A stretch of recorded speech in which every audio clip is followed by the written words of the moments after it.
Right, this is Catherine, my working student, and her lower leg is in a very good position. She's very lucky that she's got nice, flexible, supple ankles and that she can wrap her leg around even raised, rather expansive belly. And by using the leg, can you just show us, Catherine, how you use the leg correctly with that slight inwards and forwards nudge? Unfortunately, Ray, being trained to do lateral work, will tend to move sideways from the pressure of one leg. So at the moment, if you can just do that once more, but I have a feeling he's going to move away from it. No, that's okay. Yeah. Right, but now you can actually see that Catherine's foot is facing nicely forwards, and that her knee, in actual fact, if I can just close up on her knee here, will not be jammed tight against the saddle. It's not very easy to see with the dark breeches. But yeah, so the inside of the back of her, or the back of the inside of her knee is against the saddle, but the knee cap is not turned in, because if I make her do that, all it's going to do is force the lower leg away from the horse's side. And this is where so many people who've been taught to, for instance, pull the thigh muscle out behind, and particularly the ladies who were told we have rounder thigh muscles than the gents, which is probably true in most cases, pull the thigh muscle out behind, and all that does then is push the knee in, so that the knee cap is actually sort of facing inwards, and the lower leg is then sticking away from the horse's side. By releasing the knee and allowing the lower leg then to wrap around, this is the secret of much stiller lower legs. Just lowering the little toe, as Catherine is doing here too, enables the rider to encompass the shape of the horse's belly much more easily. If, for instance, we were to ask her to lower her big toe so that we're seeing almost the sole of the boot, which is what I was taught years ago, it causes then, again, for the rider's lower leg to come away from the side, and the horse then is not going to be able to, or the rider is not going to be able to use the leg in the correct way.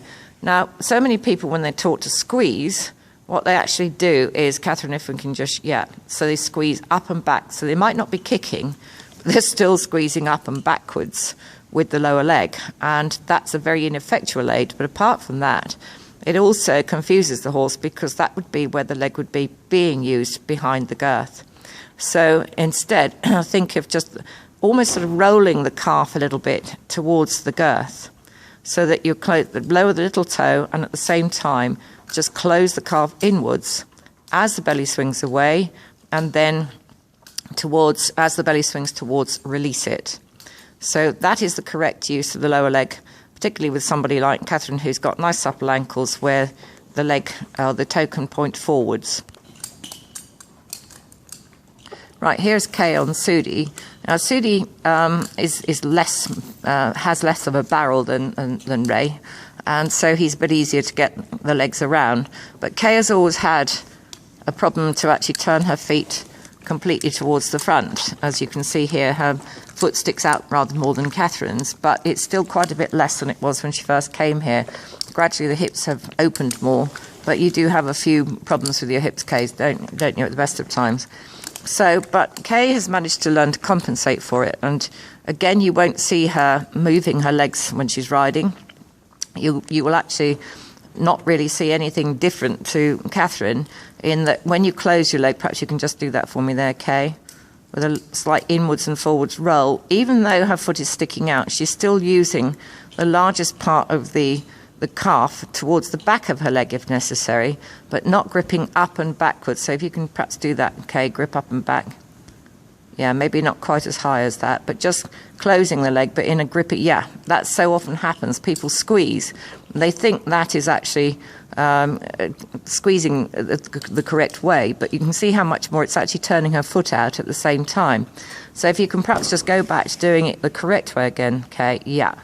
And you see how much more discreet that is, but also you can now place your leg there for at the girth, and about a hand's width behind it for behind the girth, exactly, without drawing the heel up. But at the same time, you can see that Kay's heel is not jammed down.